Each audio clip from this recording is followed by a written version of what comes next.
മതചിഹ്നങ്ങളുടെ നിരോധനം. ക്യൂബെക്കിൽ പുതിയ നിയമം. ക്യൂബെക്കിൽ മതചിഹ്നങ്ങളുടെ നിരോധനം ശക്തമാക്കുന്നു.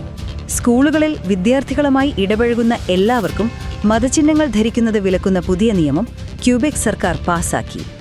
സ്കൂളുകളിൽ മതേതരത്വം ഉറപ്പാക്കുക എന്ന ലക്ഷ്യത്തോടെയാണ് സർക്കാർ ഈ നീക്കമെടുത്തിരിക്കുന്നത്. പുതിയ നിയമപ്രകാരം വിദ്യാർത്ഥികൾക്കും മുഖം മറയ്ക്കുന്ന വസ്ത്രങ്ങൾ ധരിക്കുന്നത് നിരോധിച്ചു.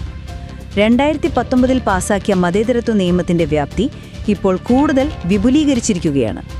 അന്നത്തെ നിയമം അധ്യാപകർ, ജഡ്ജിമാർ, പോലീസ് ഉദ്യോഗസ്ഥർ തുടങ്ങിയ അധികാര സ്ഥാനങ്ങളിലുള്ളവർക്കാണ് ബാധകമായിരുന്നത്. ഇപ്പോഴിതാ ആ നിരോധനം സ്കൂളുകളിലെ എല്ലാ ജീവനക്കാരെയും ഉൾപ്പെടുത്തുകയാണ്.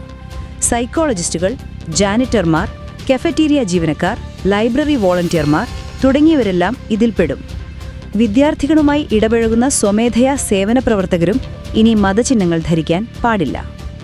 കഴിഞ്ഞ വർഷം മോൺട്രിയലിലെ ഒരു എലിമെന്ററി സ്കൂളിൽ നടത്തിയ അന്വേഷണത്തിലാണ് ഈ നിയമത്തിന് കാരണമായ സംഭവങ്ങൾ പുറത്തുവന്നത്.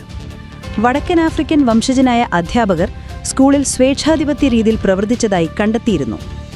മതേതരത്വം ശക്തമാക്കാനായി സർക്കാരെടുത്ത ഈ നീക്കത്തെ മതസ്വാതന്ത്ര്യത്തിനുമേലുള്ള നിയന്ത്രണമെന്ന നിലയിൽ ചില സംഘടനകൾ വിമർശിക്കുന്നു. സുപ്രീം കോടതിയിൽ ഈ നിയമത്തിനെതിരെ ഹർജികളും സമർപ്പിക്കപ്പെട്ടിട്ടുണ്ട്.